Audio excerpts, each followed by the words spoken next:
नमस्कार, मैं हूं बिलाल मलिक और आप देख रहे हैं मेरे साथ खबर उत्तराखंड। खबर उत्तराखंड में चलिए सबसे पहले बात करेंगे देहरादून की। उत्तराखंड में सीएम त्रिवेंद्र सिंह रावत विधानसभा डोईवाला को लगातार एक के बाद एक महत्वपूर्ण योजनाओं से नवाज रहे हैं। और अब सीएम त्रिवेंद्र सिंह रावत ने डोईवाला विधानसभा के थानों में यहाँ पर सिद्धवाल गांव पुल का लोकार्पण किया और वहीं कई योजनाओं की सौगात क्षेत्रवासियों को दी है।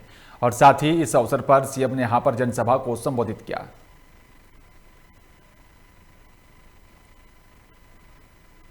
यहाँ से जो सिंधवाल गांव है वहाँ पर जब बरसात होती थी तो वहाँ के गांव क्षेत्र के लोगों को बहुत परेशानी का सामना करना पड़ता था। और उसको देखते हुए जब माननीय मुख्यमंत्री जी अपने विधानसभा चुनाव के दौरान वहाँ गए थे तो उन्होंने वादा किया था कि अगर जब मैं यहाँ से विधायक बनता हूँ तो मैं इस पुल का निर्माण कराऊँगा। उसी की एवज में माननीय मुख्यमंत्री जी ने 7 करोड़ 78 लाख रुपये स्वीकृत करके वो पुल बनवा दिया है। उसका 7 तारीख को माननीय मुख्यमंत्री जी लोकार्पण करेंगे। यहाँ से और इधर कृषि कानूनों के खिलाफ पिछले 2 महीनों से लगातार किसानों का आंदोलन चल रहा है और ऐसे में जगह जगह पर किसान प्रदर्शन कर रहे हैं और साथ ही कृषि कानूनों को वापस लेने की मांग की जा रही है। वहीं भगवानपुर विधानसभा में एसडीएम कार्यालय पर भारी संख्या में किसानों ने प्रदर्शन किया और साथ ही राष्ट्रपति के नाम एसडीएम को ज्ञापन सौंपा गया और साथ ही कानून को वापस लेने की मांग की गई है। संबंध लगभग 26 नवंबर के आसपास जो हमारा एक काला कानून जो भाजपा सरकार ने हमारे किसानों के ऊपर थोपने का कार्य किया है उसमें लगातार किसान आंदोलनरत है और ये भी उसी आंदोलन का एक हिस्सा है। हमने इसमें जो है अपने एसडीएम साहब हैं उन्हीं कानूनों के ऊपर लेकर चर्चा जो अपने मुख्य बिंदु रखे और उसमें उन्हें ज्ञापन सौंपा। किसान यूनियन का कांग्रेस का ज्ञापन था एक तरह से ये, और इनके द्वारा जो ज्ञापन राष्ट्रपति महोदय को दिया गया है वो वहाँ भिजवा दिया जाएगा।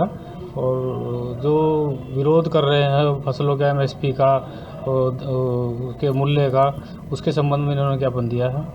अच्छा, तो आप कांग्रेस का वो बता रहे हो, तो इसमें तो किसान है अधिकतर आबाद है। हाँ, किसान भी हैं और कांग्रेस के लोग भी सम्मिलित थे संयुक्त रूप से।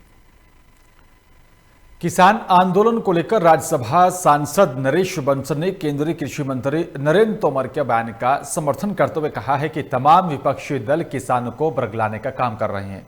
उन्होंने कहा है कि यह सच है, कांग्रेस की सोच खून की खेती वाली है। उन्होंने कहा है कि कांग्रेस और साथ ही अन्य विपक्षी दल किसानों के आंदोलन की आड़ में किसानों को भड़का रहे हैं। विपक्ष की किसानों के नाम पर देश में दंगा फैलाने का काम करने की सोच है, लेकिन सरकार किसान हितैषी और 2022 तक सरकार किसानों की आय दोगुनी करने का काम कर रही है। संशोधन के लिए सरकार पहले दिन से तैयार है। 12 दौर की जो वार्ता चली है उसमें हमेशा किसान बंधुओं से माननीय कृषि मंत्री जी ने निवेदन किया है कि जिन बिंदुओं पर आपको संशय हो हम उनका निराकरण करने के लिए तैयार हैं। लेकिन है क्या कि ना कोई बिंदु बता रहा है, ना कोई उसमें कोई कमी बता रहा है, क्योंकि कमी कोई है नहीं, लेकिन केवल कुछ राजनीतिक दलों के कारण से कुछ माहौल ऐसा बनाने का प्रयास किया जा रहा है कि कानून।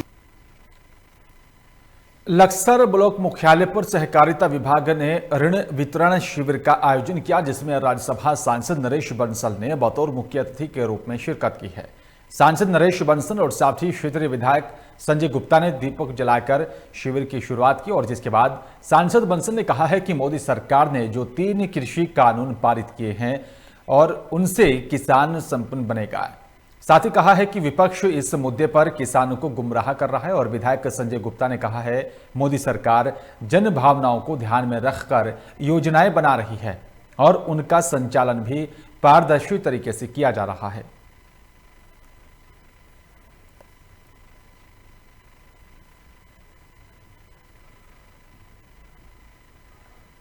आज माननीय मुख्यमंत्री जी इस अभिनव योजना का देहरादून में 5-6 विधानसभाओं के सभी किसान बंधुओं को साथ में लेकर के इस अभिनव योजना को लॉन्च कर रहे हैं। उनको जो पात्र हैं उनको चेक वितरित किए जा रहे हैं। मुख्यमंत्री जी स्वयं 95 ब्लॉक के किसान भाइयों को संबोधित करेंगे इसके बारे में, और देश भर में जो किसान भाइयों को बहकाने का काम चल रहा है उसको भी किसान भाइयों पर को अपनी बात उस पर कहेंगे।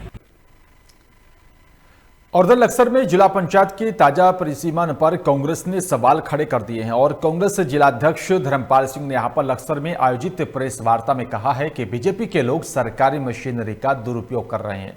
साथ ही कहा है कि हरिद्वार जिला पंचायत की सीटों का भी ताजा परिसीमन में नियम कायदों को जमकर उनकी धज्जियां उड़ाई गई हैं।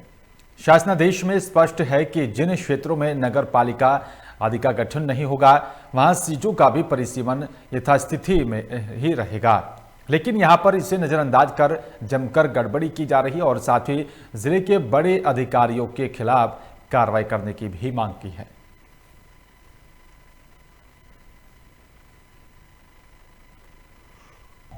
जिला प्रशासन ने जानबूझकर अनियमितताएं की है, गड़बड़ की है, जिससे जनता को ना न्याय की आशा है और नहीं हम ये समझते हैं कि इनके टाइम में चुनाव निष्पक्ष हो सकते हैं। ऐसे प्रशासन को तत्काल यहाँ से हटा जाए और कार्रवाई की जाए। ये चल रहा है अभी परिसीमन, उसमें पहले खरंजा कुतुबपुर के नाम से पहले सीट थी, लेकिन अभी अकोटा मुकरदपुर से नाम से बना दी थी। उसमें बसेड़ा और सेठपुर जोड़ दिए थे, लेकिन उसके बाद तुरंत जो दूसरी लिस्ट आई है उसमें बसेड़ी जोड़ दिए और वह गाँव हटा दिए गए हैं। प्रशासन जो बिल्कुल जो है कार्य नहीं कर पा रहा है और उसके बाद अगर ये सही कार्य नहीं होगा तो हम चुनाव आयोग जाएंगे और फिर उच्च न्यायालय में जाएंगे। रुड़की में भारतीय किसान यूनियन के प्रदेश अध्यक्ष एडवोकेट फरमान त्यागी ने भी 3 अध्यादेश पर ही उप जिलाधिकारी को ज्ञापन सौंपा है। आपको बता दें कि दिल्ली में चल रहे किसान के प्रदर्शन के समर्थन में राष्ट्रपति के नाम ज्ञापन सौंपा गया, जिसके उपलक्ष्य में प्रदेश अध्यक्ष एडवोकेट फरमान त्यागी ने यहां पर उप जिलाधिकारी को ज्ञापन सौंपा है। उन्होंने बताया कि तीनों काले कानूनों को लेकर उन्होंने उप जिलाधिकारी को ज्ञापन सौंपा है। उनकी पहली मांग तीनों किसान विरोधी काले कानूनों को तुरंत वापस लिए जाने की है और साथ ही न्यूनतम समर्थन मूल्य पर पूरी फसल खरीदी गारंटी का भी कानून बनाने को लेकर मांग की है। दूसरा, संपूर्ण भारत के किसानों को कर्जा मुक्त किया जाए। तीसरा, किसानों का गन्ना बकाया भुगतान तुरंत कराया जाए। देखिए, जैसा कि आपने इनकी बात को सुना, इन्होंने अपनी 3 मांगे रखी हैं और आज जो ये किसान ग्रुप हमारे समक्ष ज्ञापन के लिए प्रस्तुत हुए हैं उसमें उनकी मुख्यतः जो तीसरी मांग है वो लोकल क्षेत्र से संबंधित थी, किसान भुगतान गन्ना भुगतान को लेकर के।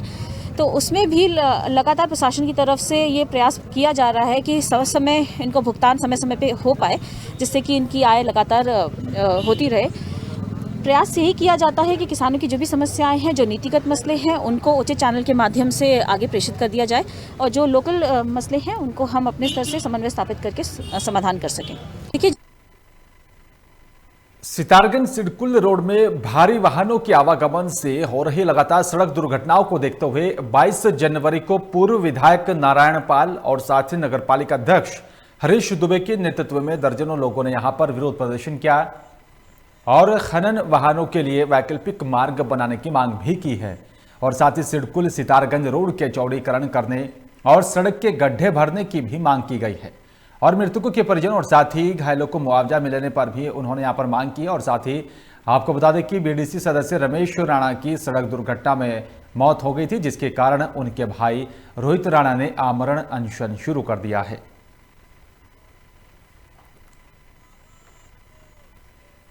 हम सब लोग यहाँ पे बैठे हैं और ये अनवरत अनशन जारी रहेगा।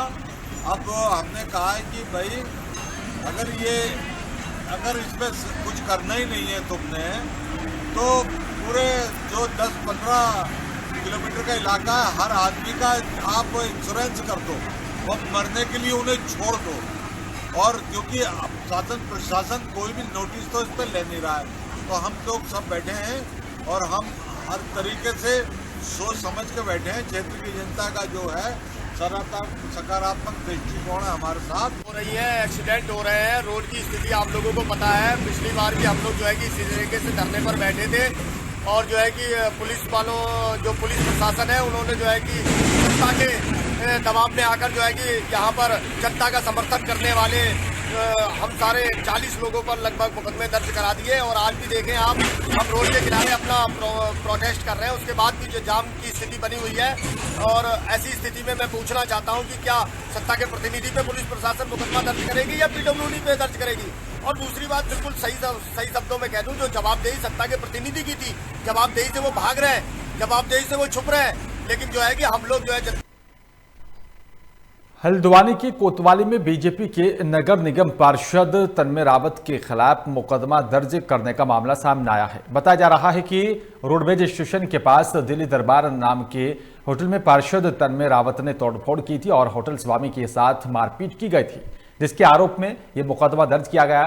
आपको बता दें कि पुलिस ने कई धाराओं के तहत मुकदमा दर्ज किया और बताया जा रहा है कि पूर्व में यहां पर भी पार्षद ने ऐसी ही कोई घटना को अंजाम दिया था। रोडवेज स्टेशन के पास होटल में तोड़फोड़ साथ ही मारपीट की तहरीर मिलने के बाद सीओ भूपेंद्र सिंह धोनी ने यहां पर सख्त कार्रवाई करने के निर्देश जारी किए हैं। तो बिल्कुल अब हम एक नज़ीर बनाएंगे, सख्त से सख्त कार्रवाई करेंगे, चाहे वो कुछ भी हो, चाहे पार्षद हो या सामान्य इंसान हो। कानून का उल्लंघन करेगा तो उसे इस बार महसूस होगा कि कानून का उल्लंघन करने पे क्या सजा मिलती है। किन धाराओं में मुकदमा दर्ज किया गया? इसमें एक तो 295A है, 323, 504, 506 और इसमें विवेचक ने जो है 153 जो पूरे समाज में धार्मिक उन्माद फैला है, तो 153 की विवेचक ने बाद में बढ़ोतरी करी है। तो बिल्कुल सख्त और ठोस कार्रवाई इसमें करी जाएगी। धर्मनगरी हरिद्वार में नशे का कारोबार दिन पर दिन बढ़ता ही जा रहा है और जिसको लेकर कई सामाजिक संगठन और साथ ही राजनीतिक पार्टियां अपने अपने तरीके से प्रदर्शन कर रही हैं। फिर भी अवैध कारोबार रुकने का नाम नहीं ले रहा है और वहीं बीजेपी विधायक भी खुद सरकार से नशे के खिलाफ गुहार लगा रहे हैं। हरिद्वार में जिस तरीके से नशे का काला कारोबार बढ़ता जा रहा है उस पर रोकथाम लगनी चाहिए। वहीं बीजेपी विधायक आदेश चौहान ने कहा है कि जिस तरीके से हरिद्वार में ड्रग्स का कारोबार चल रहा है और साथ ही हमारे छोटे छोटे बच्चे इसमें फंसते जा रहे हैं, इस कारण वो अपराध की दिशा में बढ़ते जा रहे हैं। इसको लेकर नशे पर प्रभावी अंकुश के साथ साथ कठोरतम जो है कार्रवाई होनी चाहिए। हमारा है महाकुंभ है जो कि उसके नीचे ही ये कारोबार फलता फूलता नजर आ रहा है, जैसा कि पुलिस प्रशासन के नाक के नीचे सारा काम हो रहा है और फिर भी देखिए कोई पुलिस प्रशासन कोई कार्रवाई करने को तैयार नहीं है। कई लोग खुद पुलिस वाले तक वहां से शराब खरीद कर पीते हैं या पैसे फ्री में भी लेते हैं, बट ये गलत है। प्रशासन को इस पर रोक लगानी चाहिए और सारे हरिद्वार वालों को इसके खिलाफ आवाज उठानी चाहिए। मैंने कहा कि जो ये ड्रग का जो व्यवसाय चल रहा है और खासकर हरिद्वार धर्मनगरी के चारों तरफ के एरिया में ज़्यादा इसका प्रभाव दिखाई देता है। हमारे छोटे छोटे बच्चे उसकी चपेट में आ रहे हैं, उस लत से के चंगुल में फंसते जा रहे हैं, उसके कारण वो अपराध की तरफ जा रहे हैं। तो उस पर प्रभावी अंकुश के लिए जो भी कठोरतम कार्रवाई हो वो होनी चाहिए। एक तो हमारा तीर्थ क्षेत्र हरिद्वार विश्व प्रसिद्ध और हरिद्वार का नाम लेते हैं जो भावना व्यक्ति के मन में जागृत होती है और एकदम श्रद्धापूर्वक हो जाती है। ऐसी जगह पर नशा का कारोबार होगा तो हमारे हरिद्वार की भी बदनामी है और संत समाज की भी और जो यहाँ जनता है उसकी भी बदनामी है। तो क्या क्या होना चाहिए हरिद्वार के अंदर? नशा मुक्त होना चाहिए हरिद्वार, नशा तो बिल्कुल चलना है।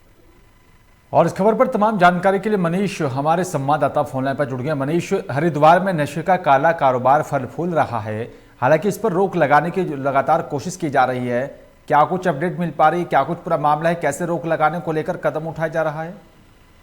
हाँ बिना बिल्कुल, धर्मनगरी हरिद्वार के अंदर इस समय जो नशे का कारोबार है दिन प्रतिदिन बढ़ता ही जा रहा है। यहाँ पर हालात इतने हो गए कि गंगा किनारे घाटों पर भी आसानी से अवैध शराब और नशे की जो दूसरी चीजें हैं वो आसानी से उपलब्ध हो जाती है, पर कहीं ना कहीं प्रशासन छोटी सी कार्रवाई करके सिर्फ पल्ला झाड़ देता है, जबकि इनको एक बड़ी कार्रवाई करनी चाहिए थी। क्योंकि हरिद्वार में एक महाकुंभ का आयोजन भी होने जा रहा है। यहाँ पर दुनिया देश विदेश से लोग बाग आएंगे, यहाँ पर लोगों का एक बहुत बड़ा मेला भी होने वाला है यहाँ पर। और इसको देखते हुए प्रशासन को एक कठोर कार्रवाई भी यहाँ पर करनी चाहिए, क्योंकि स्थिति अब और भी बिगड़ेगी कि कई जगह ऐसी जगह है, घाट है या कहीं और जगह भी, वहां पर भी आसानी से अवैध शराब हो गई या कोई और दूसरी चीजें होगी नशे की, वो भी आसानी से उपलब्ध हो जाती है। और इसमें कई जो सामाजिक संगठन है उन्होंने भी कई धरने प्रदर्शन भी इसके अंदर किए, पर वही एक छोटी सी कार्रवाई करते हुए कहीं ना कहीं पल्ला झाड़ने की कहीं ना कहीं स्थिति सामने बिल्कुल। लेकिन मनीष, सामाजिक संगठनों के साथ साथ आदेश चौहान जो कि विधायक हैं वो भी मांग कर रहे हैं कि जो नशे का काला कारोबार फल फूल रहा है उसके खिलाफ कड़ी कार्रवाई होनी चाहिए। वजह क्या है? धर्मनगरी है हरिद्वार, करोड़ों लाखों की संख्या में श्रद्धालु यहाँ पर पहुंचते हैं और नशे का काला कारोबार भी फल फूल रहा है, फिर कोई बड़ी कार्रवाई क्यों नहीं की जा रही है? हाँ बिलाल, बिल्कुल अब तो ये हालात हो गए हैं कि जो बीजेपी के उत्तराखंड में बीजेपी की सरकार है, उनके अपने विधायक भी अब बोलने लग गए हैं यहाँ पर।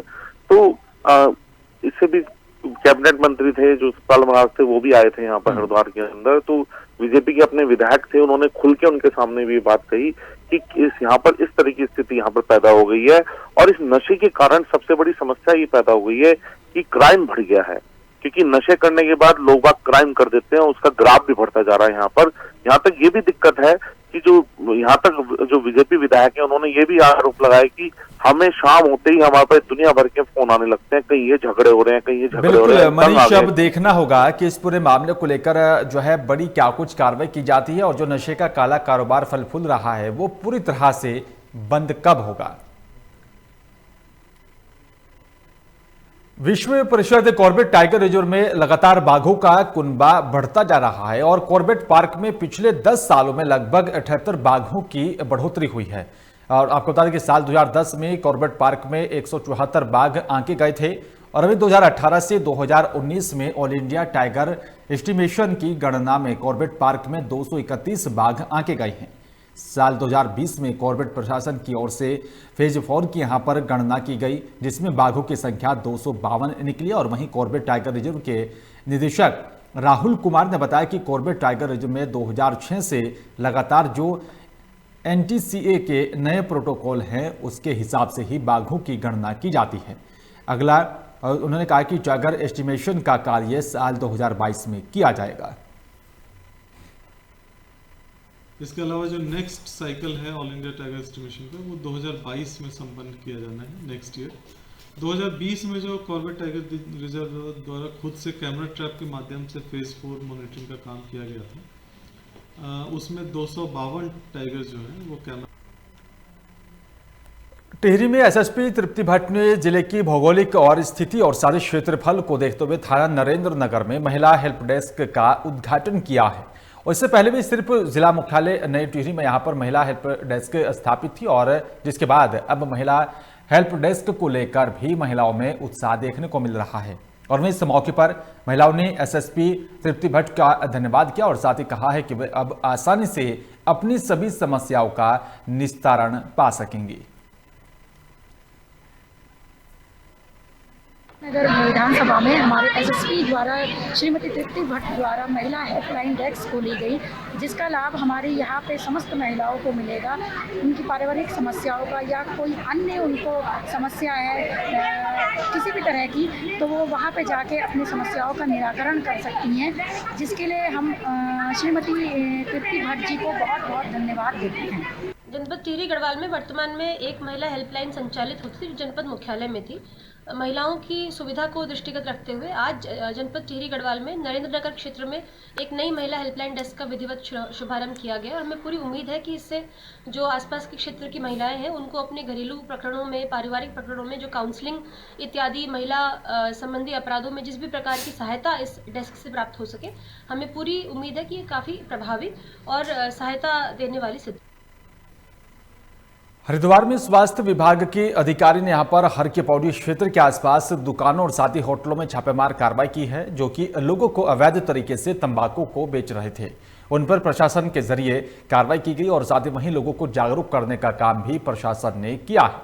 आपको बता दें कि इस साल हरिद्वार में महाकुंभ का आयोजन होने जा रहा है और जिसके चलते प्रशासन महाकुंभ नगरी को तंबाकू मुक्त बनाने के लिए ये छापेमार कार्रवाई कर रहा है, जिससे कि यहाँ पर देश विदेश से आने वाले लोगों को साफ सुथरा हरिद्वार दिखे। और वहीं डॉक्टर पंकज जैन ने बताया कि कुंभ मेला शुरू हो रहा है और तो हम कुंभ मेला क्षेत्र में चेकिंग कर रहे हैं ताकि जिसकी यहाँ पर तंबाकू उत्पादक ना बिक सके, जिससे कि यहाँ पर कुंभ मेला क्षेत्र तंबाकू फ्री जोन बन सके। और साथ ही आपको बता दें कि यहाँ पर जो है कार्रवाई करने की बात कही जा रही है और अब देखना होगा जिस तरह से तंबाकू मुक्त हरिद्वार को बनाने की मांग की जा रही है।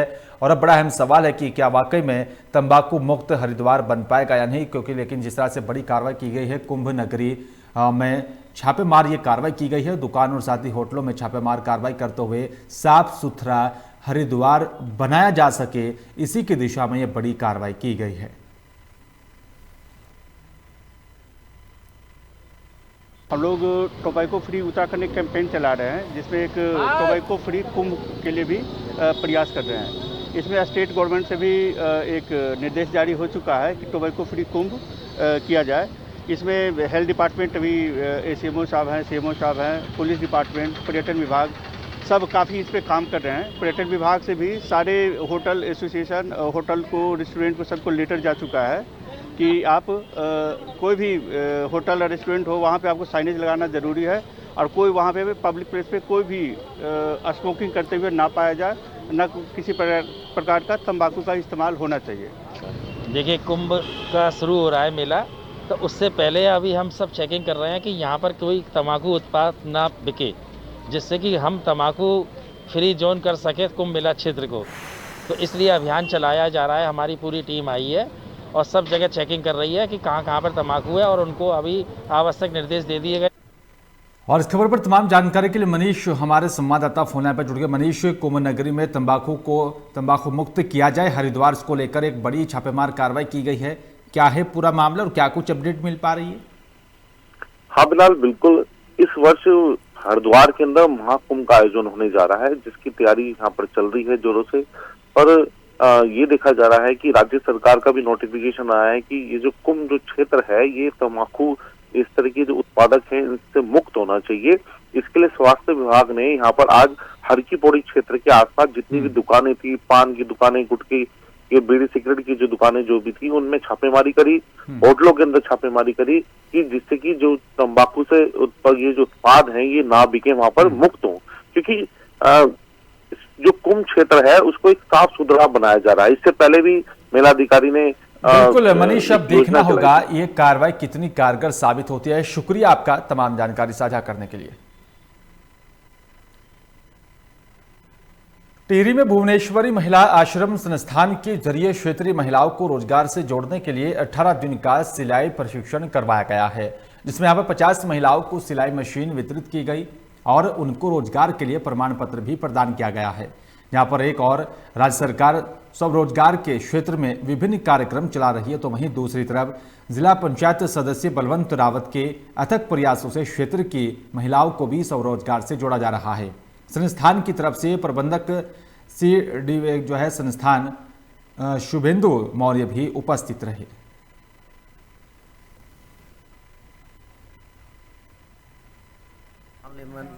सिलाई प्रशिक्षण में आज मेरे क्षेत्र में जो है 50 महिलाओं को प्रशिक्षण दिया गया है, जिसके लिए मैं CD के प्रबंधक श्री शुभेंदु जी का धन्यवाद करना चाहता हूं और अपने क्षेत्र के माननीय विधायक श्री विजय सिंह पंवार जी, अपनी जिला पंचायत अध्यक्षा श्रीमती सोना सजवान जी का भी धन्यवाद करना चाहता हूं, जिनके आशीर्वाद स्वरूप मैं ये कार्य कर सका। समस्त महिलाओं को, अपनी बहनों को, इनको बहुत बहुत धन्यवाद, शुभकामनाएं देता हूं कि जिस तरह प्रशिक्षण उन्होंने यहाँ पे लिया है, इस तरह वो अन्य लोगों को भी देंगे, जिससे क्षेत्र का भला हो सके। धन्यवाद करेंगे उषा और सिडवी का, जिन्होंने हमें ये बहुत बड़ा मौका दिया है और साथ ही जो हमें लक्सर में शुगर मिल में जा रही किसान का ट्रैक्टर अनियंत्रित होकर पलट गया और साथ ही बताया जा रहा है कि सड़क में गहरे गड्ढे होने के कारण ट्रैक्टर का एक पहिया टूट गया था, जिसके बाद गन्ने से लदा हुआ ट्रैक्टर अनियंत्रित हो गया और साथ ही पलट गया। वहीं ट्रैक्टर पर सवार 2 किसानों में से एक किसान ने ट्रैक्टर से कूदकर अपनी जान बचाई है, जबकि ट्रैक्टर चालक किसान ट्रैक्टर ट्रॉली पलटने से जो है ट्रैक्टर के नीचे दब गया था। हादसे के बाद लोगों ने गन्ने के नीचे दबे हुए किसान को घंटों मशक्कत के बाद जो है सकुशल बाहर निकाला। हालांकि किसान को काफ़ी चोटें आई हैं, जिसके बाद राहगीरों ने एम्बुलेंस की मदद से लक्सर के एक निजी अस्पताल में घायल को भर्ती करवाया है।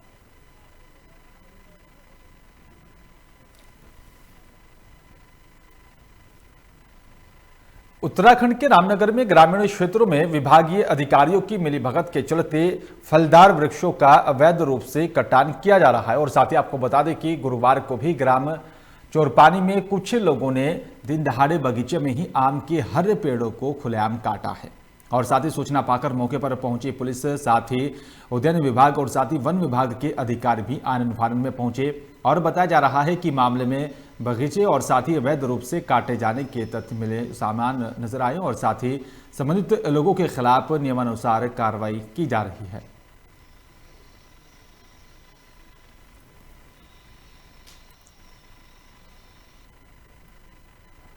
हल्द्वानी में जेल के अंदर से 50 लाख रुपए की फिरौती मांगने का मामला सामने आ रहा है और जहां पर पुलिस ने 5 आरोपियों को गिरफ्तार किया है। बताया जा रहा है कि राहुल राठौर नाम का एक आरोपी सितारगंज जेल में बंद है और जेल के अंदर से ही उसने फोन कॉल कर महिला ज्वेलर्स से फिरौती की मांग की।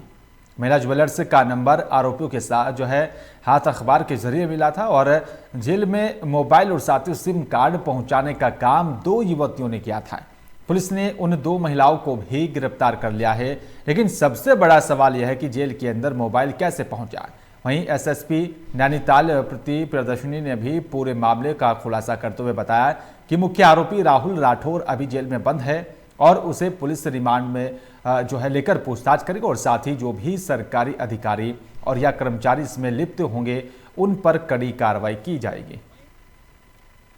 1 फरवरी को एक कंप्लेनेंट ने हमारे यहाँ पे कंप्लेन करी, वो ज्वेलर्स हैं और उन्होंने बताया कि उनसे एक कॉल के द्वारा 50 लाख रुपए मांगे गए हैं फिरौती में। ये जो कॉल आई थी उनके पास में जो रंगदारी मांगी गई है वो राहुल राठौर नाम से जो मुख्य आरोपी हैं वो सितारगंज सेंट्रल जेल में निरुद्ध हैं, उसके द्वारा ये कॉल की गई और उसने सिम के अरेंजमेंट के लिए जिन लोगों को लगाया इसमें, उसमें 3 पुरुष हैं 2 महिलाएं हैं, वो सभी हमारी गिरफ्त में हैं, उनको सभी को अरेस्ट कर लिया गया है और वो सभी लोग 120B के इसमें मुलजिम। हल्द्वानी में मोबाइल रिकवरी सेल ने 38 लाख की कीमत के 304 मोबाइल फोन बरामद किए हैं। एसएसपी ने बताया कि अक्टूबर 2020 से 6 फरवरी 2021 तक खोए हुए 304 मोबाइलों को पुलिस ने जगह जगह से बरामद किया। साथ ही जिनके मोबाइल खोए थे उनको मोबाइल वापस लौटा दिए गए। दोबारा से अपने मोबाइल मिलने के बाद लोग भी काफी खुश नजर आए हैं। एसएसपी का कहना है कि इन सभी मोबाइलों की कीमत 38 लाख रुपए आंकी गई और जिसमें से iPhone, MI, Redmi, Oppo, Samsung सहित कई कंपनियों के फोन शामिल हैं।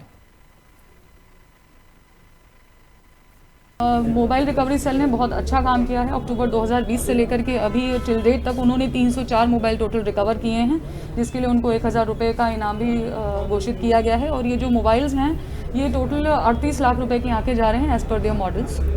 मोबाइल रिकवरी सेल ने बहुत अच्छा।